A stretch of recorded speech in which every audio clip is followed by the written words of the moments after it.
Apparently, every successful person needs a tragic failure to make their story interesting, so I decided to remove the success part completely. This video is just the failure.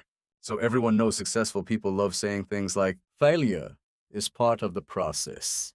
Fail fast, fail better, then eventually you succeed. During their interviews or product launches while standing in front of a giant LED screen. And everyone watching is like, wow, that's true. I should try failing more often. And they do. They fail repeatedly. Society likes to pretend it encourages failure, but only under the condition that the failure eventually pairs with success. It's funny to me that people hate failure so much they had to invent inspirational quotes specifically to make it sound less evil. Ultimately, the important part is that the process eventually succeeds, which is also how gaming teammates work. Everybody is very emotionally supportive at the beginning, for about 7 seconds, and suddenly, XX Shadowhunter XX from Ohio is cursing at you like you personally ruined his future because you missed one shot. Now, honestly, I understand why failure feels horrible when it doesn't eventually become a success story. I mean, I don't make a truckload of money, but I do overthink and over-research people a little too much, according to my ChatGPT. It just hurts. But like pain itself, failure exists on a sliding scale of social acceptance. And to a certain extent, society is surprisingly accepting of failure. In the same way dating app algorithms continue believing in me through premium subscription offers. Very supportive. So this is roughly the territory of socially acceptable failure. Stage 0. Successful failure. It's called Stage 0 because it's barely considered failure at all. It's just the dramatic section of a future success story. At this stage, failure functions more like seasoning, slightly bitter, intentionally added to enhance the sweetness later. This is the equivalent of seeing some random 3 out of 10 guy on Tinder in a business suit with suspiciously detailed income information. Normally, he wouldn't be your type, but suddenly you realize, oh, he's still really attractive? At this stage, failure becomes evidence of authenticity. Stage 1. Optimization failure. So first things first, this is where we officially enter society's tolerance threshold. At this stage, people start becoming mildly uncomfortable. Not enough to leave yet, but enough to feel nervous, especially if it's happening to them. You haven't succeeded yet. Maybe you've already failed a few times. But people can still say things like, keep trying. You're making progress. So you continue optimizing yourself. It's like being on a dating app and becoming trapped somewhere between self-awareness and complete confusion. Why am I not getting matches? Was the bio joke too offensive? Or am I swiping right too fast on every human that the app thinks I'm a bot? Should I mention I'm a Capricorn INTJ, emotionally independent, hyper-self-aware with a secure attachment style that becomes avoidant under stress? Love language? Physical touch? Anyway, at least I'm pretty sure my profile picture isn't the problem. Stage 2. Red flag failure. Weeks pass, months pass, nothing works.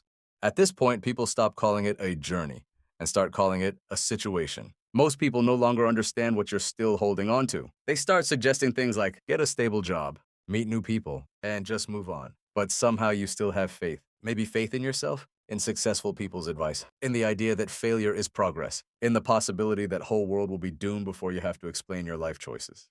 Which honestly feels like the best case scenario. At this point, you begin wondering whether to cut your losses or keep going. But be careful, because this is exactly when temptation appears. Congratulations, your suffering has unlocked additional features. Stage 3. System failure. Now you've tried almost everything, which means it is now approximately 99% confirmed that the entire thing simply does not work.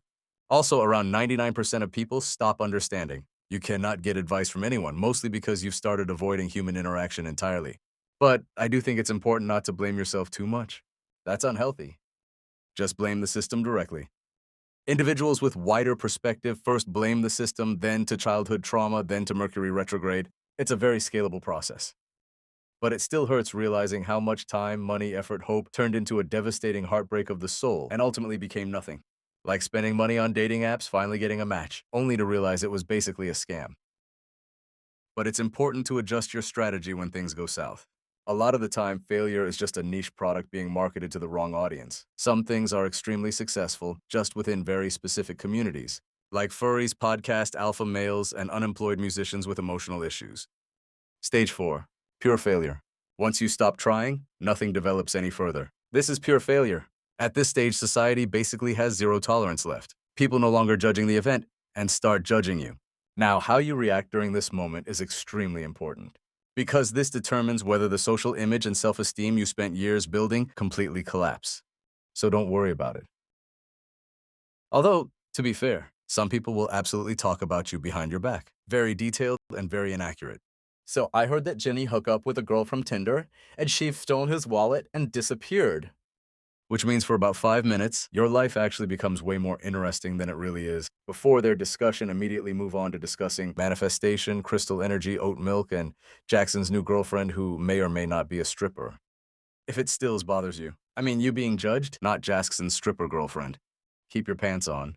Anyway, pure failure occasionally forces people to see reality more clearly, both outside and inside themselves. Some people might call it finding inner peace, which is totally not true, because you eventually realize your inner self is somehow just as messed up as the outside world. It's basically another legacy system full of unresolved bugs you now have to cope with. I'd say understanding yourself is like debugging source code. Developers have a rule towards source code that's similar to the principle we generally have toward our inner selves. 1. Nobody fully understands it. 2. Nobody truly likes it. 3. Don't touch if it works. Unfortunately, life eventually becomes emotionally broken enough that this stops being an option, which is why modern people are now aggressively attempting to debug their inner selves after various forms of catastrophic failure. First, identity failure. This usually happens when you build your entire identity around something you thought would finally fulfill your life, and then fail completely. Suddenly, your brain starts considering the possibility that you might actually just be a failure. What's actually happening here is that you accidentally use social standards as your only measurement system, which is a rookie mistake. What you want instead is double standards, which is an incredibly advanced psychological technique where you accept the standards that benefit you and spiritually ignore the ones that don't. In fact, this is widely practiced at the highest levels of authority, like Asian parents, girlfriends, and tech companies who value your privacy. Asian parents, Why can't you be more like your cousin Richard? Don't compare yourself to others. No, you do not need a PlayStation 6. girlfriends, I need space. If healthy for the relationship. If unhealthy to our relationship if we don't communicate when I want to. you get it. So everybody is already making up their own standards anyway. Stop copy-pasting your self-worth from random people. Second, emotional failure. Relationships are very poor system design because another human being is involved, which significantly reduces your ability to control the outcome. At this stage, we usually develop something called recognition. Unlike filtered TikTok videos, this is not about editing reality into something easier to emotionally consume. It's seeing the raw situation clearly enough to know whether you should continue, change strategy, or walk away completely. Unfortunately, the raw situation is psychologically devastating sometimes. I deleted Tinder after 67 rejections. Third, emptiness failure. This is when someone technically succeeds, but still feels emotionally unfinished, which is extremely dangerous. If you are currently experiencing this form of failure and success has become emotionally overwhelming for you, I am available for professional assistance in redistributing the burden. Bank transfer accepted. Eventually, the journey of pure failure gives you something, not fake positive acceptance, not forced optimism, just more accurate information about yourself and the external world.